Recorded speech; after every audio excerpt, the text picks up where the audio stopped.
Купила себе вот такую вот манишку, просто чтобы под какой-нибудь свитшот, свитер, кардиган надеть, чтобы не надевать целую рубашку, как-то мне всегда это мешается, а иногда такой более официальный стиль, он нужен.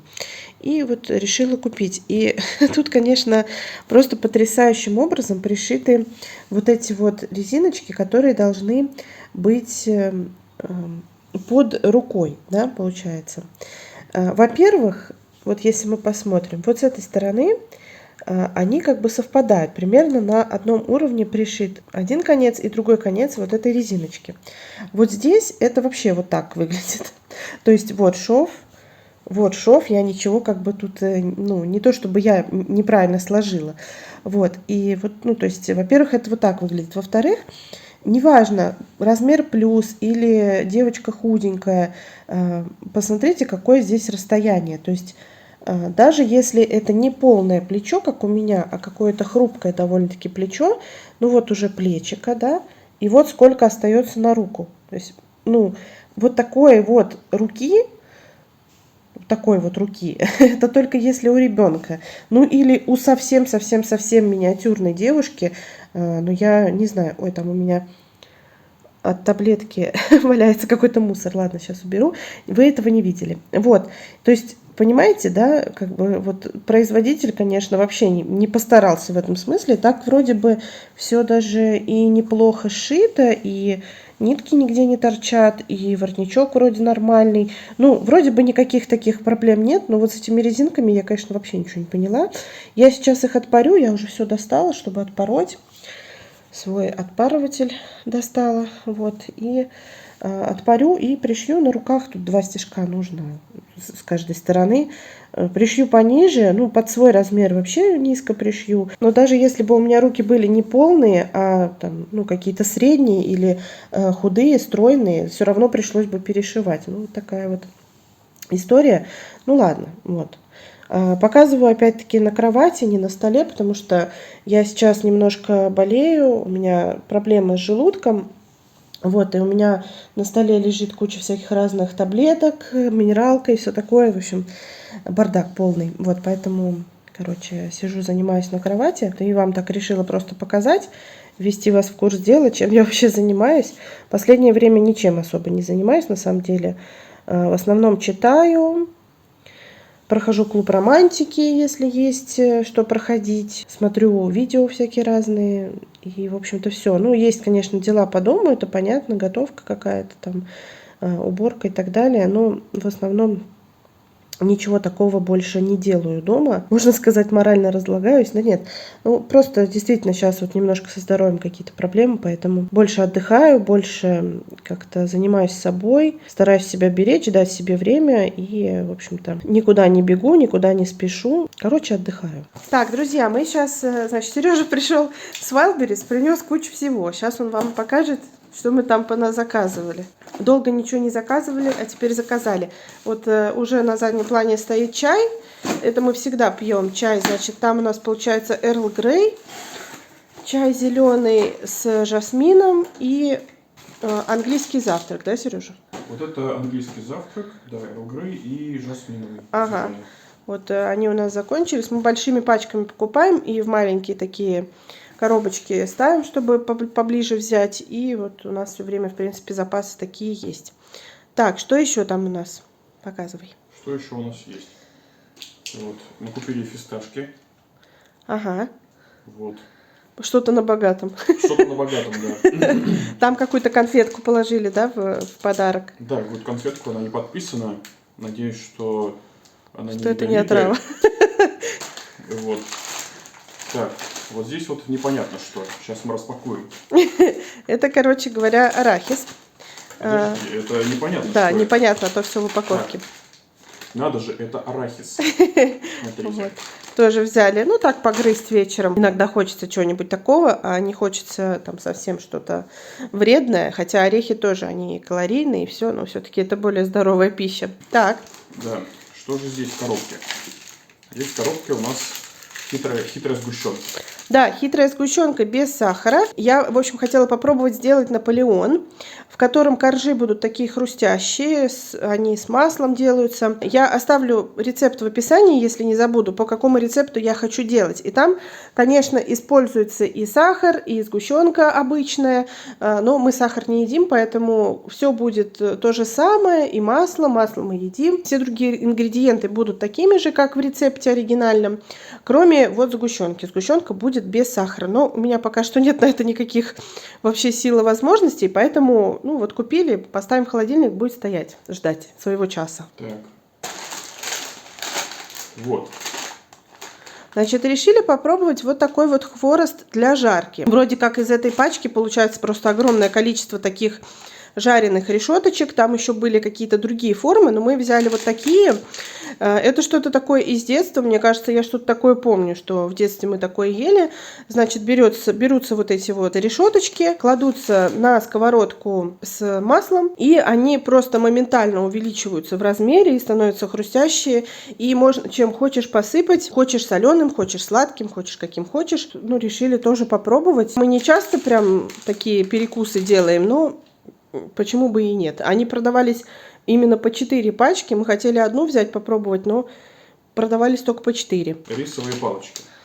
Рисовые палочки, они как-то называются токбоки или токбоки? Тут написано токбоки.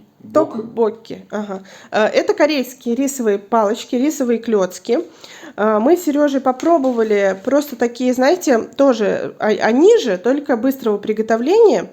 Просто на пробу взяли. И нам понравилось, в принципе. То есть они на самом деле не имеют практически никакого вкуса. Там вся суть в соусе. То есть соус какой ты придумаешь, вот какой ты сделаешь, такими они и будут. Но у них очень прикольная консистенция, на мой вкус. Такие они жевательные какие-то. Вот, так что тоже попробуем сделать. Ну вот на один прием пищи взяли, попробуем.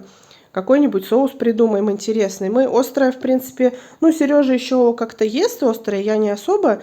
Ну, что-нибудь, в общем, какой-нибудь соус посмотрим в интернете, сделаем.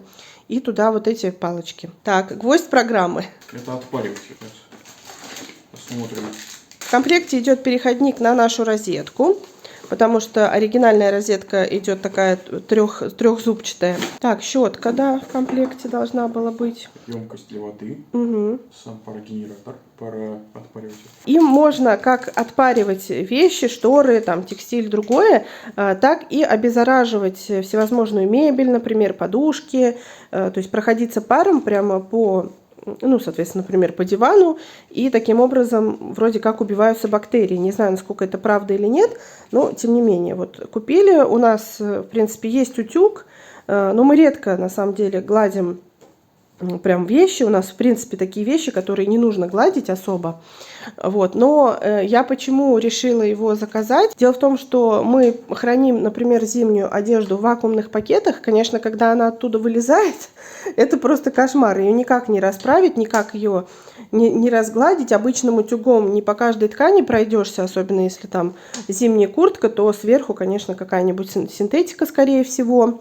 И, в общем, ну, особо это утюг не помогает. Вот. Стирать ее повторно. Обычно я, когда убираю все вакуумные пакеты, я стираю. То есть куртки чистые, и еще раз их стирать, еще раз какому-то износу подвергать. Зачем? Вот, поэтому решили купить вот такой вот отпариватель. Будем пробовать. Ну и шторы хорошо, прям повесил шторы и отпариваешь прямо на карнизе, я видела, так делают. И, может быть, даже и что-то и обеззаразить, почему бы и нет. В общем, вот такую вот штуку приобрели. Это у нас бренд какой, Сережа? Это Xiaomi. Xiaomi, да? Или какой-нибудь. Так. На коробке там должно быть написано. Отпариватель Xiaomi. Угу. Xiaomi. Вот, он стоил 2000 рублей. Вот, он такой ручной, то есть набирается вот в этот резервуар водичка, он включается в сеть. То есть можно было, конечно, аккумуляторный взять, но как-то переплачивать не хотелось, особенно то, что мы не так уж часто, наверное, будем им пользоваться. Вот, ну, все равно такая вещь, наверное, в хозяйстве нужна, я думаю. Вот, такие у нас покупки. Вроде бы казалось, что немного, а целый стол лежит. Вот, так что вот так вот все вам показали. А, нет, еще что-то, да, есть? Да. Ну-ка. А, ты забрал все-таки? Я все-таки решил забрать-то. Будет у нас такой друг. Я сначала заказала, потом Сереже говорю, не забирай. Ну, вроде как... Я вообще минималист, я не люблю пылесборники и все такое, но меня покорил этот ночник. Но потом я думаю, не надо, не забирай, Сереже говорю. А он все равно забрал. Покажи нам сюда лицом ее. Вот так вот выглядит уточка. Она лежит просто на столе. На ножке ей можно поставить телефон, планшет. То есть она еще и как держатель для устройства может работать. И также как ночник. Она как там у нее батарейки есть или что? Она заряжается от... Может... У него внутри аккумулятор. Как ее включать? На попу, наверное? Нет, здесь вот есть. Вот. И там вроде как 3 режима каких-то есть. Да, тут есть 3 режима. Сейчас, значит, он. Так. Как-то вот так вот. Ага, 3 режима. Один тусклый. Выключил. Включил. Тусклый, чуть посветлее и совсем яркий. Ага, так. Угу. Вот такая вот уточка симпатичная. Вот. Ну, теперь точно все, да, Сереж? Да. Ага. Все, спасибо большое, что все нам показал. Подключили, налили водички.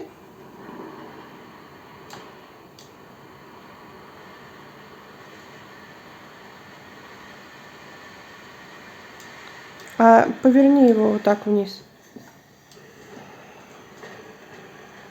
Ага. Вроде как и вертикальное, и горизонтальное отпаривание доступно, так что вот, в принципе, туда и туда работает. Ведет себя как утюг примерно, вот когда вода попадает на нагреватель, он такой шипит. Ну все, теперь можно обеззараживать поверхность.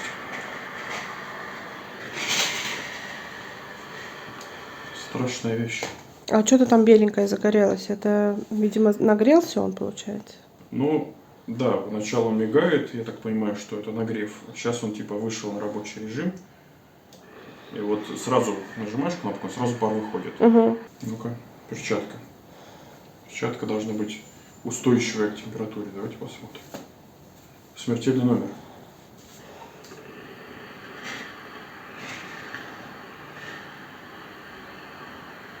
Нет, обычная перчатка. Обычная, ну, тканевая. Ни о какой тут термостойкости речи не идет. Это так чисто, чтобы голое тело не ошпарить сразу. Как-то так вот. Увлажнитель. Да, кстати, тоже можно. Все, теперь у нас тут влажный тропический воздух. Сейчас попробуем пожарить вот эти вот штучки. Интересно.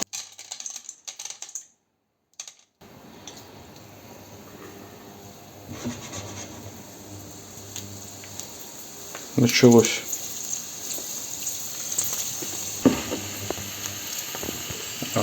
Вот там тоже начали.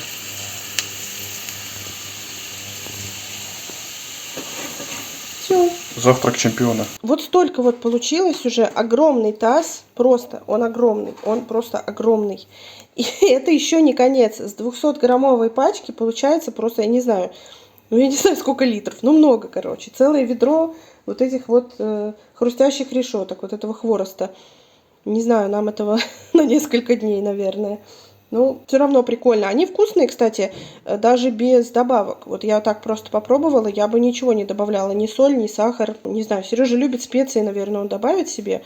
А мне кажется, я и так погрызу. Я достала Сережину куртку, свою тоже достала, но моя не мятая вообще. А Сережина вот выглядит вот так после вакуумного пакета. В принципе, гораздо лучше, чем в прошлом году. Я, видимо, прям как-то очень хорошо ее разгладила, когда запихивала в этот пакет. Но все равно, конечно, мятая. Поэтому сейчас я и проверю наш новый отпариватель. Делаю все в ванной, чтобы не повредить мебель. И, кстати, я видела одно видео, там девушка говорит, что она предусмотрела на этапе ремонта такой крючочек небольшой над дверным проемом. между комнатами для того, чтобы как раз отпаривать. То есть открывается дверь, и вот в этом дверном проеме отпаривается вещь, и, в общем-то, не портятся ни стены, ни мебель, ничего. Так что очень хорошая тоже идея. И рядом она также розетку предусмотрела. Так что она молодец. Ну, а я вот так вот буду в ванной.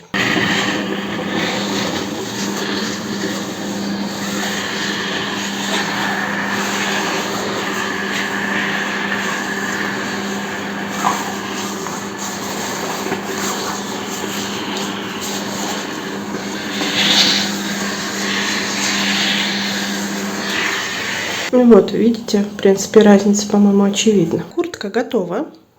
Вот так выглядит, по-моему, очень хорошо. Еще сейчас отвисится и вообще будет замечательно. Я еще достала всякие шапки и все остальное. Тоже их сейчас отпарю, приведу в порядок. Пока еще шапки не носим, но вдруг морозы стукнут. Вот, по-моему, хорошее приобретение. Мне нравится. У меня не с чем сравнить, поэтому не знаю. Но, по-моему, нормально. Ну, тут, в принципе, все выглядит нормально. Не знаю, даже надо отпаривать, не надо. Разложила на кровати, потому что с паром где еще работать, на столе не поработаешь. Ну, немножко пройдусь, без фанатизма, чуть-чуть. На камере, конечно, не очень хорошо видно, и свет плохой, и все такое. Но, смотрите, вот эту вот перчаточку я сейчас отпарила, а вот вторую нет. И помимо того, что, ну, немножко там заломы какие-то есть, еще и пряжа совсем по-другому выглядит. Все, я все отпарила, еще и вот эту манишку, которую вчера начала делать, и, ну, в общем, потеряла ресурс, и в итоге я только, получается, отпорола вот эти вот резиночки, и они были пришиты прям одним швом, вот тот, который по кругу идет, вот этот вот, поэтому пришлось эти места еще и прошивать отдельно. В общем, я отпорола, прошила эти места и отметила, где мне нужно, чтобы была пришита эта резиночка. И все. Больше я ничего с этим не делала. Может быть, сегодня еще вечером поделаю. Ну, а пока только отпарила, водичка еще была в отпаривателе, я решила, что почему бы и нет. Вот. Так что все. Закончила на сегодня с отпариванием. По-моему, все хорошо получилось. Ой, какой-то волосок здесь. Вот так вот выглядит ночник. Он очень мило как-то смотрится и даже немного успокаивает.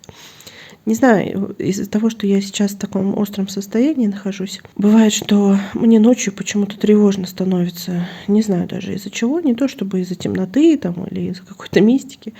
Просто, ну, вот так вот. И вот эта уточка, она меня прям как-то, не знаю, немножко веселит, и мне с ней спокойней. Вот, так что хорошо, что Сережа ее забрал. Вот она лежит такая, смотрит на меня. Мне кажется, я вот абсолютно так же выгляжу, как эта утка, только в человеческом обличии. Смотрите, какой прикол. Он очень чувствительный, этот ночничок. Он даже вот так вот, когда нажимаешь рукой, хуже срабатывает, чем если вот просто вот так сделать. Ну, у него есть, в принципе, таймер на 30 минут. Когда он горит, ты как бы засыпаешь под него, и он через 30 минут выключается. Но я таким не пользуюсь, потому что я заснуть, в принципе, при свете не могу, даже вот таком. Поэтому он у меня горит, пока я не сплю, пока книжку читаю. Потом я его просто выключаю прям совсем. То есть даже если до него докоснуться, он не включится. То есть совсем выключаю, и все. Вот. Если ночью становится тревожно, и я не сплю, я могу включить, он, в принципе, не мешает никому. Но вот именно когда сплю, я все равно его не включаю. Ну вот это вот, конечно, вот такой чувствительный друг. Прошло где-то, наверное, дня 4 с тех пор, как я начала работать над этой манишкой. Ну да ладно. В общем, что я придумала в итоге? Я взяла вот такую вот резиночку у меня была, и я ее пришила вот так вот. Ну, конечно, не супер аккуратно, но я еще отпарю. Наверное, после ВТО будет вообще хорошо смотреться. И пришила вот так вот. Сейчас еще вот с этой стороны тоже буду пришивать. Ну, потому что та резиночка, которая была в комплекте, которая была пришита изначально, она очень тонкая. И я вот переживаю, что она будет врезаться. И у нее такой еще немножко колкая какая-то структура, не знаю, как это правильно сказать, но, в общем, немножко как будто чуть колется вот сама по себе вот эта тесьма. И, в общем, то есть кажется, что она такая вот как бельевая, как вот на бюстгальтерах такие же, но как будто на ощупь она немножко вот другая и с каким-то покалыванием. Поэтому я взяла вот такую, которая у меня была, пришила, и, ну, в общем, в принципе, неплохо смотрится, мне нравится. Я старалась попасть вот прям стежок в стежок, шью на руках. Вот, так что, ну, вот так вот я решила. Сегодня уже точно закончу. Были и другие дела, и настроения что-то не было этим заниматься, а сейчас вот решила заняться. Показала вам, можно сказать, результат. Сейчас просто вот эту вот допришью, вторую, и все, в принципе, будет готовый вариант вот такой вот манишки. Просто на всякий случай ее приобрела, не то чтобы я куда-то хожу, не то чтобы я посещаю какие-то официальные мероприятия, на которых нужна была бы блузка или там белый воротничок, торчащий из-под кардигана или джемпера, но пусть будет. Друзья, мы на днях вам показывали, как мы жарили вот эти вот снеки. Сейчас хворост для жарки, вот этот вот. И, конечно, это все замечательно и, в принципе, довольно вкусно, и все хорошо, но жарится это все в масле, а мы, ну, не то чтобы прям придерживаемся ЗОЖ, но все-таки такое вот прям масляное все мы не особо едим. И в интернете я совершенно случайно увидела, что вот эти штучки, их еще в микроволновке делают. Конечно, это дольше получается, потому что нужно продержать где-то 1,5 минутки, ну вот для нашей микроволновки, такой тонкий слой вот этих вот решеточек, то есть его нужно засунуть на обычную самую большую мощность и где-то на 1,5 минуты. И получается вот так. Они получаются чуть меньше, чем если их жарить, но по хрусткости, в принципе, то же самое и вообще не жирные. Вот, так что, если вот такое любите, но боитесь в масле жарить, в принципе, можно и вот так, наверное. Вот таким вот тонким слоем, в один слой я вот так разложила эти решетки и ставлю на 1,5 минуты. Так, спустя 1,5 минуты мы видим вот это. И вот я достаточно большой слой насыпала, больше, чем в предыдущие разы. И видите, некоторые не раскрылись или вот так вот не до конца раскрылись. Но те, которые вот по центру, например, они вот все раскрытые. Ничего страшного, нужно просто поменьше класть этих решеточек за раз. Тогда все будет нормально. Вот до этого у меня не было не раскрытых, это сейчас я так как-то пожадничала. Вот, так что вот такой способ. Ну что, пришла зима наконец-то. Ну нет, не то чтобы я ее прям сильно ждала, но, конечно, это очень красивый вид. Это просто потрясающе выглядит. И, ну, вообще, первый снег — это всегда какое-то волшебство. Вот. И даже пахнет зимой. Мы с Сережей тут недавно, еще не было снега, но уже было достаточно холодно. Мы открывали балкон прям на полную. И говорили о том, что зимой не пахнет холодно, но зимой не пахнет. А вот сегодня уже и пахнет зимой, и снег лежит. И я вчера хотела свою любимую хитрость использовать, собрать вот с подоконника снежок для того, чтобы потом полить цветы. Но, видите, он стаял, поэтому будем ждать следующего снегопада, и тогда я уже соберу. Талая водичка очень хорошо для цветов. Особая такая подкормка получается. Друзья, да пришел заказ, который мы вот распаковывали с вами еще до этого, но там пара позиций не дошла, и вот сейчас она пришла, я вам покажу, что еще там было. Была вот такая вот сладкая пудра, это как, ну, сахарная пудра, только без сахара. Она вот со сливочным вкусом, там разные вкусы были. Я бы хотела, чтобы она вообще была без вкуса, или, может быть, со вкусом ванили какой-нибудь. Но вот такая мне показалась наиболее нейтральная, а больше там того, что мне приглянулось, не было. Ну вот так это выглядит. Просто пудра на вкус как пудра, сладкая сахарная пудра. Так что вот можно посыпать там что-нибудь. А еще я никогда не думала, что я такое куплю, вот, что я вообще буду подобные изделия покупать, но я, как я вам показывала, достала все зимние шапки, шарфы, перчатки, варежки, все вот это достала, снуд свой, то, что я вязала сама себе, и у меня такое отторжение к этим изделиям, прям, я не знаю, у меня сейчас вот все, что с рукоделием связано, оно как-то немножко неприятно во мне откликается, я не знаю почему, но, в общем, я что-то начала примерять, начала смотреть, и мне все вообще не понравилось, мне прям аж вот, прям хоть выбрасывай вообще эти все шапки, шарфы, снуды. Ну, понятно, что это пройдет, и изделия на самом деле хорошие, они очень качественно связаны, ну, для моего навыка вполне себе. Поэтому В общем, я решила, что ничего страшного. Я купила вот такую шапку. Просто шапка. Здесь в составе хлопок, шерсть и немножко акрила. Собственно, вот обычная шапка с одним отворотом. Черная, сложно показать. Ну, вот такой вот. Ну-ка, фокусируйся. Ну, вот такая резиночка. Просто обычная шапка. Она без всяких там модных макушек и вот этого всего. Я прям очень не хотела все вот эти макушки. Я хотела прям просто обычную, самую простую шапку. И вот я ее купила. И также взяла флисовый вот такой вот снуд. Ничего в нем примечательного нет. Он здесь с регулировкой. Просто черный флисовый снуд. Все. Вот буду пока носить так. Это одни из самых дешевых позиций, но мне они больше всего понравились. Были всякие разные и подороже, и как будто бы помоднее, но мне это все не близко было, поэтому взяла вот это. Друзья, мы сейчас с Сережей готовим ужин, и этот ужин уже такой у нас достаточно частый стал. Мы попробовали рецепт, этот салат в гостях у нашего друга и его мамы. Его мама готовила прекрасный такой салат, нам он прям очень сильно понравился, и мы с тех пор постоянно его готовим очень-очень часто. И это и просто, и быстро, и питательно достаточно, ну и очень вкусно.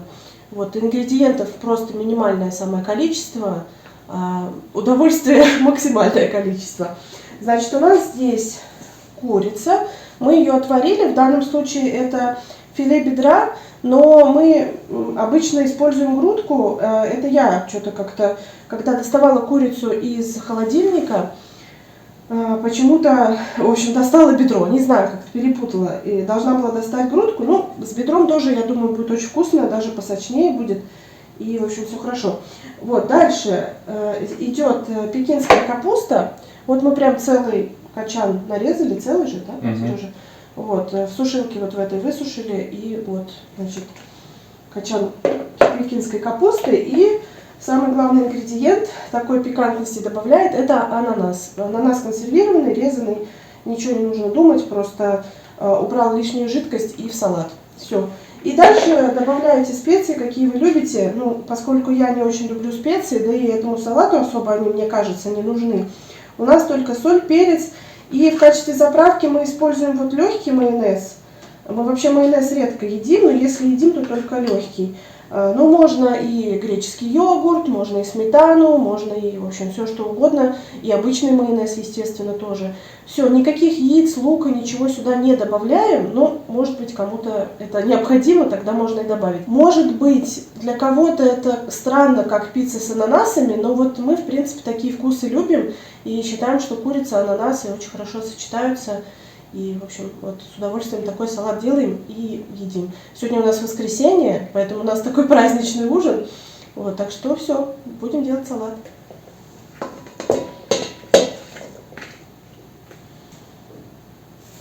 Тоже добавляй, чтобы просто место осталось, чтобы перемешать. Тебе неудобно. Нормально.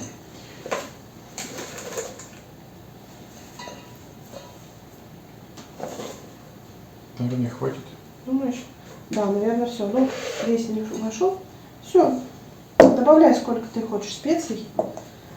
Только помни, что курица соленая. Мы варили ее в соленом бульоне.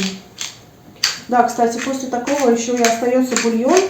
И вот завтра, например, на обед у нас будет бульон. Мы туда добавим маленькие такие звездочки, макарошки. Ну вот, вместо вермишели решили купить маленькие звездочки макарошки. И, в общем, будет такой вот обед, супчик полноценный. Это хороший бульон. Мы в небольшом количестве воды варили эти бедра, поэтому он такой достаточно насыщенный получился. Вот, так что еще и дополнительный обед на следующий день.